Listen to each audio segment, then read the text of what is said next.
few years ago, I worked with a lady who had constant neck pain and really hunched upper back posture, and nothing that she tried up until that point seemed to help. After working together for a few weeks, this is what happened. In this video, I'll show you exactly what we did step by step. Hi, I'm Adam, and for the last 20 years, I've been helping people move better and feel better by understanding how their nervous system shapes their posture and their mobility. So let's get into it. The first thing we did after a thorough assessment, of course, was to mobilize her thoracic spine. So to do this, we're going to stand with a hinged hip position, hands across your chest, and you're going to pick the thoracic spine up in extension. Now, I'm aware that your thoracic spine's possibly limited, but I want you to make sure that you are moving through this upper back area as much as possible and not just hyperextending in the lower back. So pick that chest up, and then from that position, you're going to go into a side bend left and right. And if we complete 10 repetitions in total of that, if you need to rest the lower back, you can at that point. Hinge at the hip again, extend the thoracic spine, and then we're going to do 10 rotations in that same position, maintaining thoracic extension.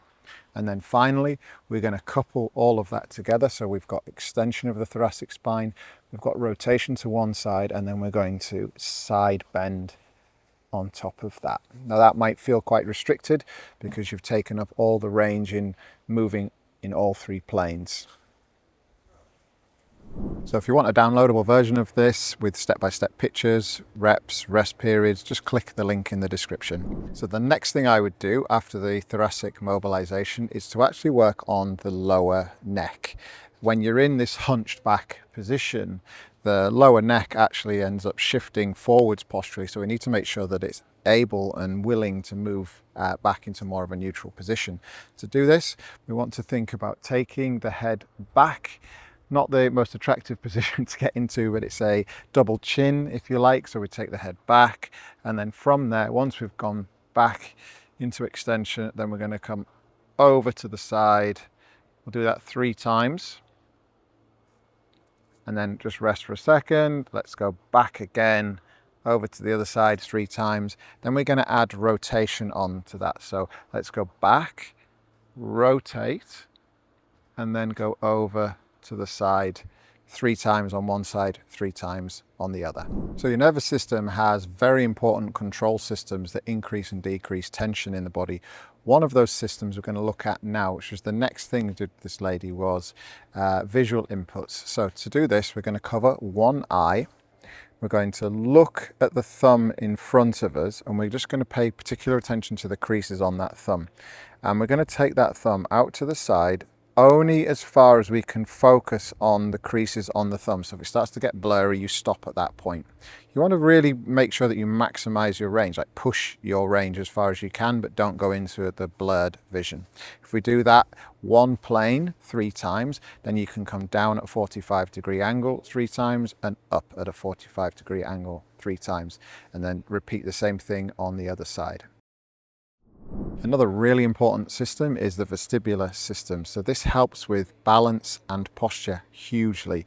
3 semicircular canals in the inner ear. So we're just going to work on those now, just to make sure that there's nothing in that inner ear that's maybe upsetting the nervous system and introducing that hunched back posture for a whole variety of reasons. So to do this, we want both eyes closed, and then we're going to take the cheekbone down towards your collarbone. So there's a slight tipping of the head as we come down, and we'll do 3 times on one side and then 3 times on the other side, and we're going to repeat the same process going backwards for one of the other canals in that inner ear. So eyes closed, and then we're thinking about coming back sort of a 45-degree angle, and we repeat that movement 3 times on one side, 3 times on the other. Okay, so you've cleared out some of those bugs perhaps in the nervous system through the eyes and the vestibular system. Now we're going to work on 2 key exercises that we did to strengthen those new positions that the upper back can handle. So the first one is the prone cobra.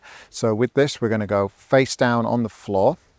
As you pick yourself up, chest away from the ground, you're going to also keep the tongue on the roof of the mouth and the neck neutral. So you're not picking the head up. The neck stays neutral.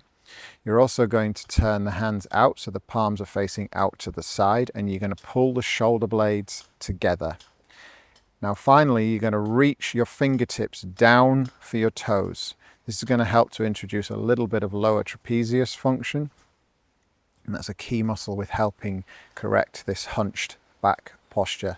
Hold that for 25 seconds, go down for 10, rest, and up for another 25 seconds. Again, click the link in the description for a step-by-step picture guide with reps and rest periods as well. The next exercise is a wall lean. This is going to help with the muscles from the sort of middle of the neck down into that upper back area. This is a key area to help with hunched back posture. So set yourself up, feet 30 centimeters from the wall. You're placing the head on the wall on something soft like a hand towel.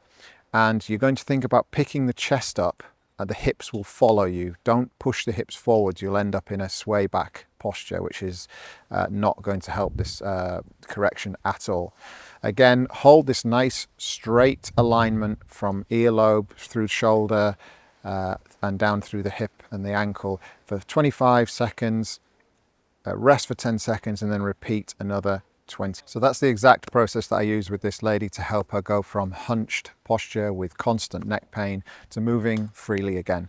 Now, if you're experiencing something similar and you'd like to consider working together, click the link in the description and we can find a time to talk and we understand what's going on for you and how I might be able to help in that process.